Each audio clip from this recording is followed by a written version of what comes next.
Greetings to everyone. My name is Chinmay Vinay Dandavate. Currently, I am in the fourth semester of the MSc Statistics program and I am pursuing this degree from the Institute of Science Nagpur, which is an autonomous college under the government of Maharashtra. The topic which I have been allotted to design a presentation for this course based on the operations research is the processing of two jobs through M machines. Now, before taking a dip into this topic or before delving into the details of this topic, I would like to bring to your attention a quote or a one liner. It belongs to the Shvetashvatara Upanishad, which states that Yada Yad Bhavitavyam Tat Tada Eva Bhavati, which literally translates to whatever is meant to happen happens whenever it is meant to.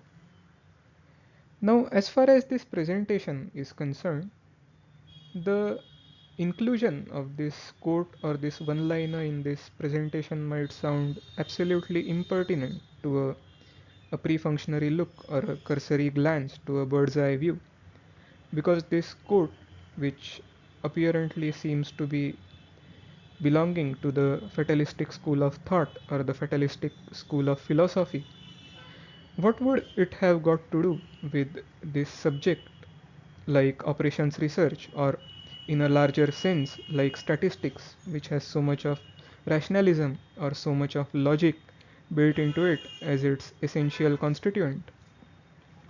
Well, to a cursory look or to a bird's eye view, this objection or this appearance is absolutely alright. But if we take the efforts to stop and to look a bit deeper into what is the actual meaning which this quote seems to convey, and we ponder upon the core, the innermost core idea which this quote seems to convey, then it can be seen that the core idea or the core undercurrent of this particular quote has got few very deep and few very intense innervations with the very foundation of this edifice of operations research. And the catch here in this quote, or the punch here in this quote, is in these words yada tada. And these two words yada tada, they literally translate to when then, and these are the indeclinables of the Sanskrit grammar, and they essentially imply of a sequence, that is, the dependence of the succeeding event is on the preceding event. Only when the preceding event will occur, then the succeeding event will occur, and the occurrence here is determined by time, because time is the measuring and the quantitative factor.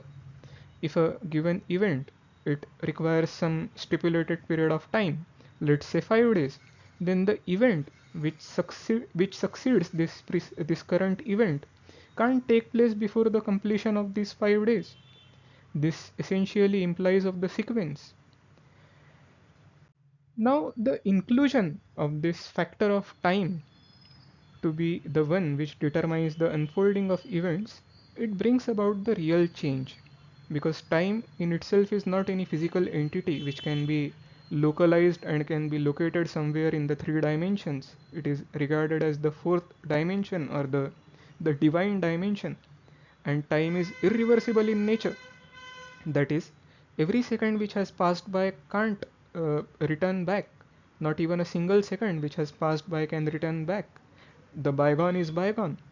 And if time is the determining factor, the stages in which a given event or a given process unfolds are irreversible.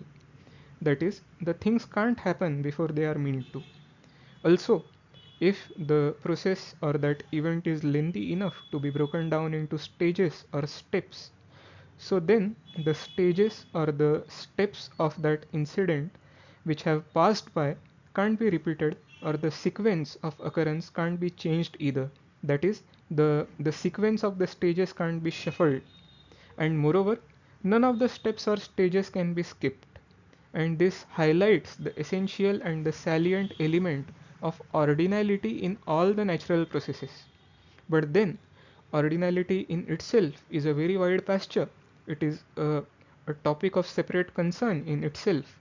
But then, I would like to have a brief look at the most prominent and the salient characteristics of ordinality in nature. So the very first characteristic, it is nothing but a derivation from its very definition, that ordinality is sequential. That is, the events or the stages, they take place in a specific predictable sequence. Secondly, there is a directionality in the parlance of time. That is, we can have a clear cut definition of where we are at the present moment and where we have to go in a particular stipulated period of time. In some cases, if the time is not stipulated, then too the destination where we have to reach is defined. Thirdly, it is non-reversible, that is, bygone is bygone.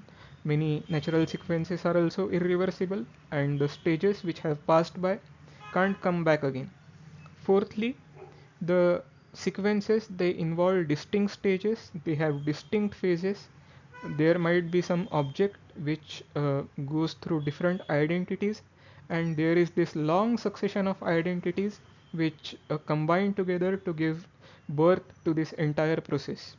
And fifth and the final characteristic, that these sequences, they repeat in cycles. But then, while I have mentioned that the sequences, they repeat in cycles, then this comes in discrepancy with the third characteristics of non-reversibility.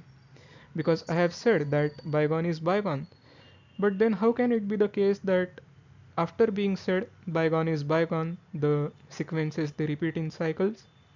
Well, it is the pattern or the loop which repeats, but the unique entity which existed for a while and faded away will not come back, or the unique phenomenon which existed for a while and faded away will not come back. Because, now let me give you an example. We have seasons. In India, we have many seasons in a given year. Every year winter comes, but will the winter of year, let's say 2008, come once again? No. So the non-reversibility is in this sense, and also the cyclic pattern is also in this sense. Now here I would like to enlist a few examples of ordinality which are observed in the nature. The first example, which I have discussed in the previous slide while dealing with the salient characteristics of ordinality, is of seasons. The seasons, they take place in recurring cycle. Every year we have spring, then summer, then autumn, then winter. Within a year, once spring has passed by, it can't come back once again. We will have to wait for another year to experience spring. Secondly, we have day and night. We have morning, then afternoon, then evening, night, and so on. We have water cycle, where the water, it evaporates and then goes higher, and as the altitude increases, the temperature decreases, the water vapors, they condense to form clouds, then the clouds precipitate in the form of rain, and then the rainwater, it further runs off to various water bodies, it repletes the groundwater, and so on. Fourth being the life cycle of plant, where there is this seed which is sown into the soil, which germinates to form a sprout. The sprout further grows to a sapling, and sapling further grows to a mature plant. And finally, the human life cycle, where a baby is born, then the baby becomes child, then becomes adolescent, and then finally reaches adulthood. And all these examples, they imply, or it can be observed clearly, that they possess all the characteristics of ordinality which we have discussed in the previous slide. And thus, this characteristic, this salient property of ordinality, it underpins the functioning of everything in this nature. But then, if in case there would have been no ordinality in this nature or in this cosmos in a wider sense, then what would be the consequences which we would have to face? So let us have a brief look at the possible anarchy which we would have to face in case there would have been no order, or if in case there would have been an absence of orderliness in this nature. So, firstly, there would have been a state of chaos and unpredictability, which is obvious because without sequences or patterns, the events would be random, making it hard for life to adapt or thrive or to, in fact, sustain in the very first sense. Because a farmer would have no idea of when the rain would fall in the next year. He or she would have no idea when to sow the seeds. Secondly, there would be a collapse of systems. The ecosystems, the climatic patterns, the biological processes, they rely on specific sequences, and disruption, it would lead to widespread instability. Thirdly, there would be a disintegration of structures from atoms to galaxies. The structures would depend on an order. The the structures, they depend upon a certain sequence, and without it the things would fall apart. That is, here even before the formation of an atom, galaxy would get formed. How can that be possible? That is beyond the conceivability or the perception of any normal human being. Fourthly, as I have said and as I have discussed in the very first point, there would be an absolute impossibility of life to know as we know it today, because life relies on predictable sequences like the cell division, like the nutrient cycle.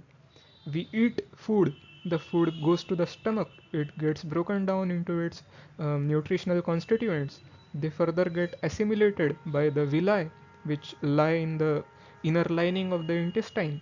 And if there is no orderliness, then the human being would get nutrition even before eating anything. How is this possible? This would create an absolute randomness. It won't make any sense. The logic itself will break down. So, thus, randomness would make the sustenance of life absolutely unlikely. And finally, as I have said, everything in this physical world would lose its meaning, so would the laws of physics. Because order underlies laws like that of thermodynamics or that of gravity. Here, as far as the law of gravity is concerned, the law of gravity would lose its meaning because it states that everything which goes up will come down. In case of this absence of orderliness, the thing would come down even before it is thrown up.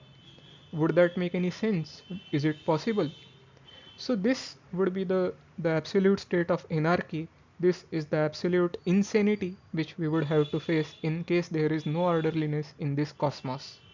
And thus, this underlines the necessity of orderliness in this nature and in this entire universe, in this entire cosmos. Now, as I have said, orderliness is the necessary and essential component of the very operation of this universe. We have to create, or we have to attempt to create, a resonance between the artificial mechanism and with the nature's way of functioning. We have to draw an inspiration from the nature's way of operation. The artificial mechanisms, like uh, like that of manufacturing, like that of standard operating procedures of many things, we can take inspiration from the nature's way of operation, and we can chart or design these artificial mechanisms. But then the aims and the objectives of the artificial mechanisms are way too different from that of the natural mechanisms. The natural mechanisms, they are meant for the sustenance of life, but the artificial mechanisms, they are for material gains, and to be very specific, they are to make maximum possible money in minimum possible time.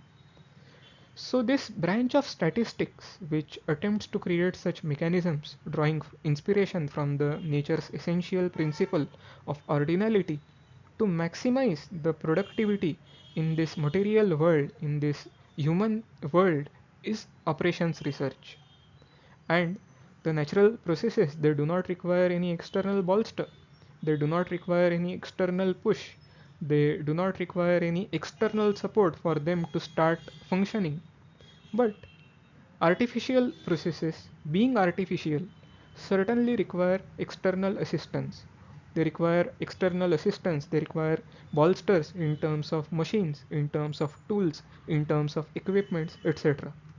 And also, the number of tasks which are to be performed vary in number and in facets. That is, a lengthy process might be broken down to number of small tasks. The lengthy process might be broken down to chunks, where each chunk has a small task associated with it. Or a single enterprise might be incorporating several processes to yield multiple number of end products.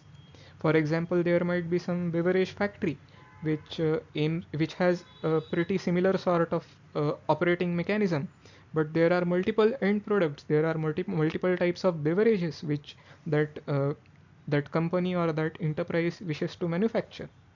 So these are the nitty-gritties which we have to face while we try to resonate the natural mechanism with the artificial mechanism, and more specifically, we draw the inspiration from this nature's essential element of ordinality to create a resonance with the artificial mechanism.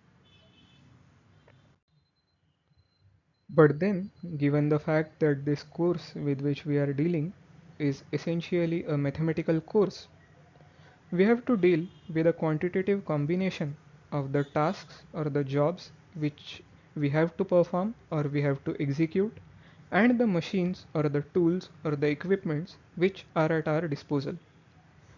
Now, given the real life limitations and the liberties, the number of tasks to be performed and the number of machines to be employed for the execution of the same can have both limitations as well as liberties. That is, both of them can be defined and specific, or they can be undefined. But then, after saying that they can be undefined, I must immediately hasten to point out something very important, that here the fact that they are undefined certainly do not imply that they are infinite. That is, nothing which has a physical existence can be infinite in number. It is just that they do not have any strict regimentation in terms of their number. And thus, we can have logically four possible combinations of the number of tasks or number of jobs to be executed and the number of machines, which naturally give birth to these four possible cases. Now, first case, the number of jobs are uncertain and the number of machines at our disposal to perform those jobs is also uncertain. Secondly, the second case is the one where the number of jobs are uncertain, but the number of machines at our disposal are certain. Third case is the one where both the number of jobs and the number of machines are certain. And fourth and the final case is the one where the number of jobs are certain, but the number of machines at our disposal are uncertain. And this, in fact, is going to be the primary concern or the agenda of this presentation, which is 2 jobs through m machines, where the number of jobs to be performed is fixed.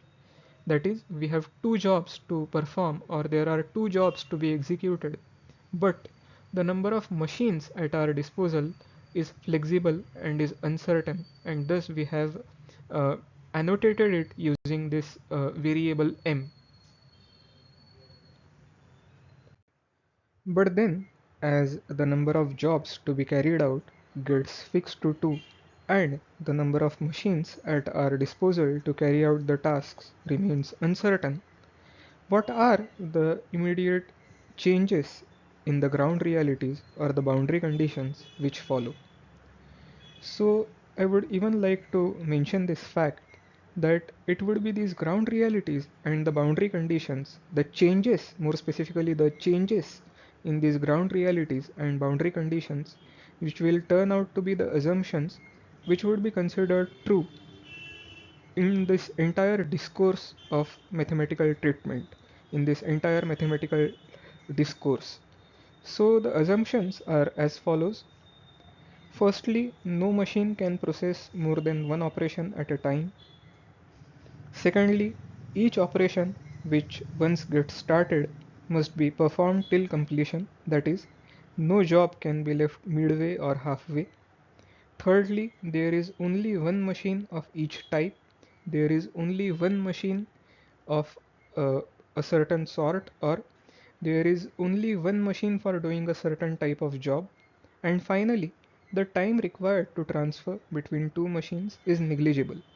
That is, transferring a certain entity which is in process from one machine to another machine will certainly require some time, but that would be so much small that it is considered negligible.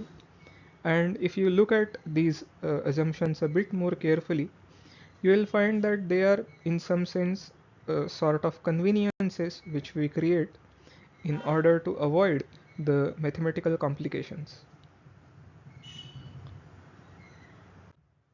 So, after dealing with such a long background and such a long preamble, we finally come to the point where we deal with the application of this concept into a real life situation.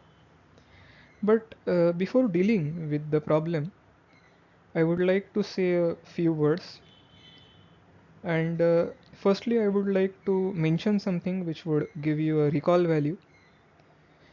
I had published a video which was based on Big M technique a few months back, and it was based on the course of mathematical programming.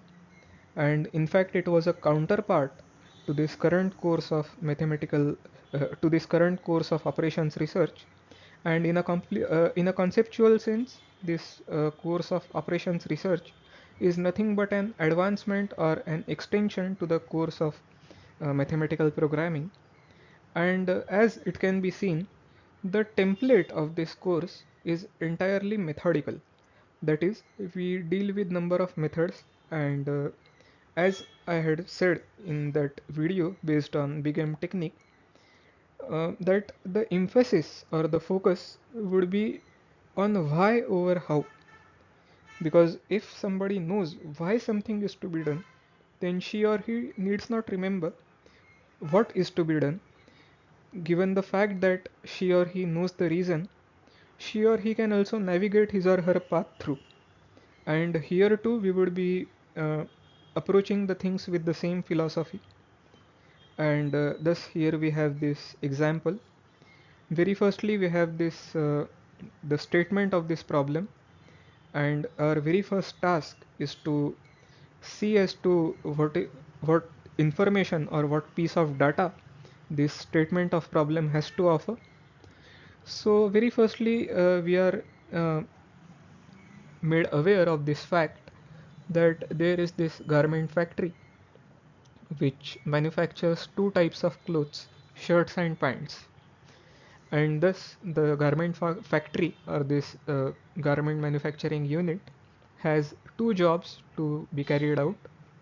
First job, named as job A, to sew a batch of shirts, and second job, which is named as job B, which deals with sewing a batch of pants. And this job needs to be processed through three machines: M1, M2, M3, which stand for machine 1, machine 2, machine 3. Machine 1 deals with cutting out a piece of fabric. Machine 2 deals with sewing that piece of fabric to give it an appropriate shape, depending upon whether we wish to manufacture a shirt or we wish to manufacture a pant. And machine 3, that is M3, it deals with the finishing. It gives a final touch, which includes buttoning, ironing, printing some design on it, or stitching some artwork on it, anything. Now here, the processing time, here in case of this particular problem, the processing time is given in hours, but then it can be any unit of time. It can be a unit of time as large as millenniums or centuries, or it can be a unit of time as small as nanoseconds, milliseconds, etc. So here we have this entire breakdown in terms of the time required for a certain machine to carry out a certain job. So here it can be seen machine 1 requires 2 hours to perform job A. That is, machine 1, which deals with cutting the piece of fabric, requires 2 hours to cut out a piece of fabric to manufacture a shirt. Machine 2 requires 3 hours to carry out job A. That is, it requires 3 hours to sew a shirt. Machine 3 requires 4 hours to carry out job A. That is, 4 hours are required to give a final touch or a finishing touch to a shirt. On the similar lines, machine 1 requires 4 hours to carry out job B. That is, 4 hours are required to cut a piece of fabric to make a pant. Or, in some other words, 4 hours are required to cut out a piece of fabric to manufacture a pant. Machine 2 requires 2 hours to carry out job B. This means that 2 hours or a couple of hours are required to sew a pant. Machine 3 requires 1 hour to carry out job B. That is, it requires only one single hour to give a finishing touch or a final touch to the pants.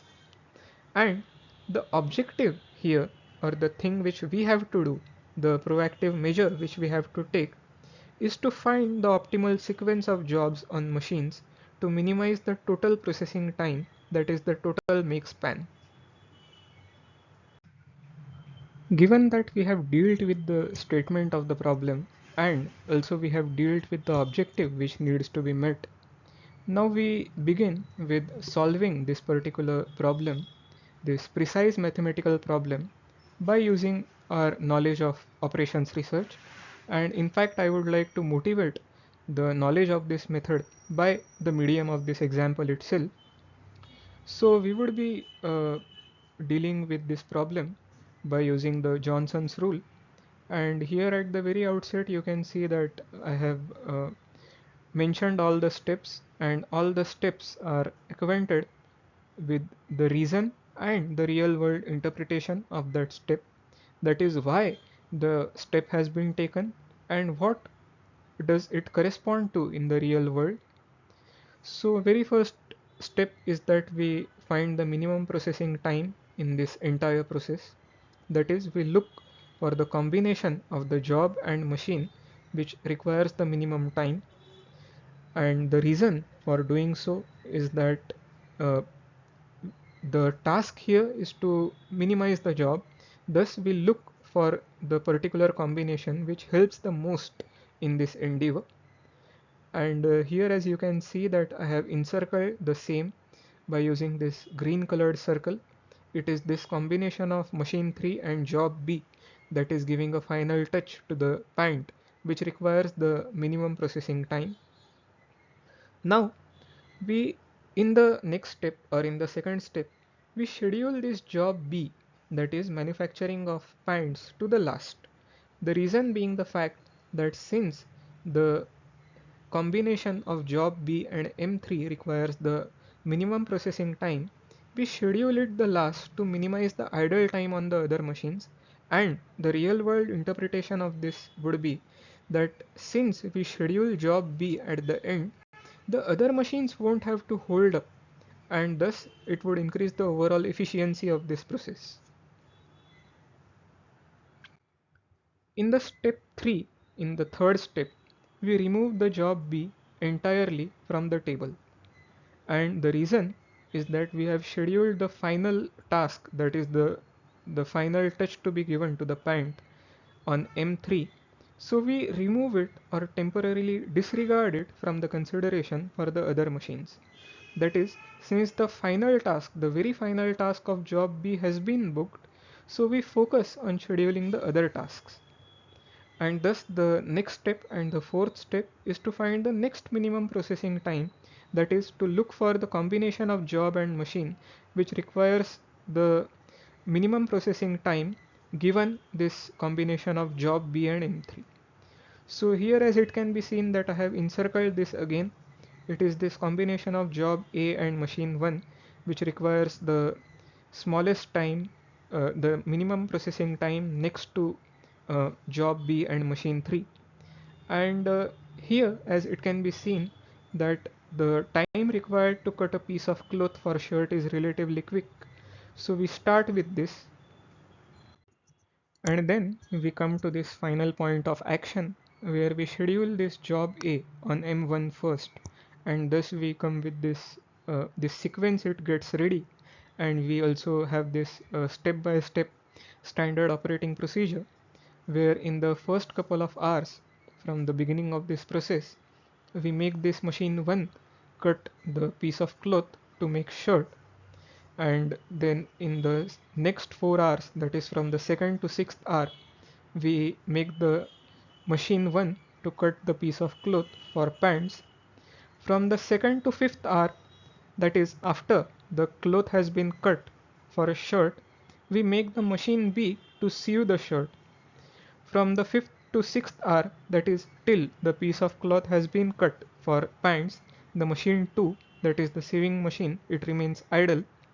From the sixth to eighth hour, the pants are sewed, and from the fifth to ninth hour, that is from the time the piece of cloth has been sewed to form a shirt, we deal with the machine 3, which gives the finishing touch to the shirt, and finally from the ninth to the 10th hour, the finishing touch is given to the pants, and this leads to the conclusion of this process. But then, as it sounds to be absolutely confusing and tricky while I explain it in the form of words, let us deal with how this entire process can be defined pictorially, or more specifically graphically. So here we have this visual representation of this entire process, which is in fact a view of the entire process in a single picture. So here we have these two axes, where this vertical axis or the y-axis, it denotes time in hours, and this horizontal axis, which is the x-axis, it is a denotation of machines. So here, as it can be seen, the green part, it denotes the work which is done with regards job A, that is manufacturing of shirt, and this yellow colored bar, it deals with the job which is done with regards the job B, or the work which is done with regards the job B, that is manufacturing of pant. So here, firstly, we in the first couple of hours we cut out the piece of cloth for shirt. As soon as the piece of cloth has been cut out for shirt, we immediately transfer it to to machine 2, where it sews the cloth. Here also we immediately give the machine 1 another task to cut out a piece of cloth for the pant. Here on the fifth hour, this task of machine 2 to sew the shirt gets finished, and on the machine 1 at the sixth hour, this task of cutting out a piece of cloth for the pant gets finished. As soon as the task is completed on M1, the piece of cloth which has been cut out for making a pant gets transferred to machine 2, and here it immediately, not immediately, in a couple of hours, it sews the pant. And also in the meanwhile, that given the fact that the shirt has been sewed at the fifth hour of this process, it immediately gets transferred to the machine 3, which requires a good 4 hours to give a finishing touch to the shirt. And here, as soon as the M3, the machine 3, is done with giving a final touch to the shirt, it gives a final touch to the pant. And here, as it can be seen, that we have these boxes, blank boxes, they denote the amount of time for which these machines have remained idle. That is, it denotes the amount of time for which they had got nothing to do.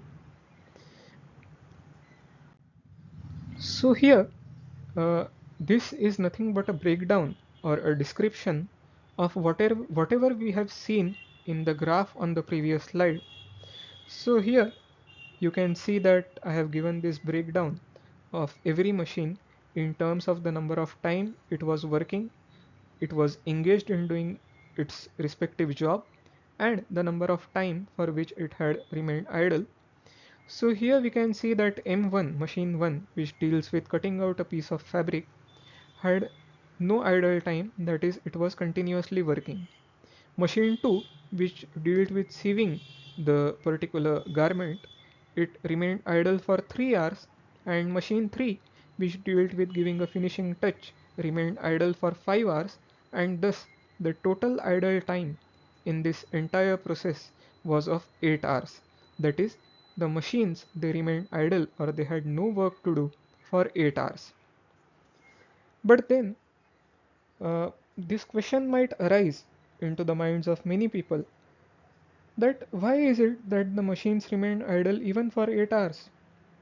But then I would like to ask you a counter question as to how is it possible that any particular mechanism will keep working on and on and on without any break? That is practically impossible, because then it would imply a cent% efficiency, which is not possible in practice.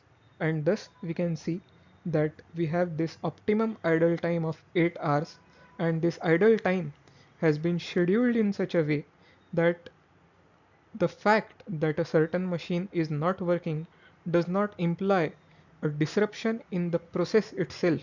That is, even though one particular machine or one particular functional constituent of that process remains idle, it does not cause the entire process to stop or to get disturbed or disrupted.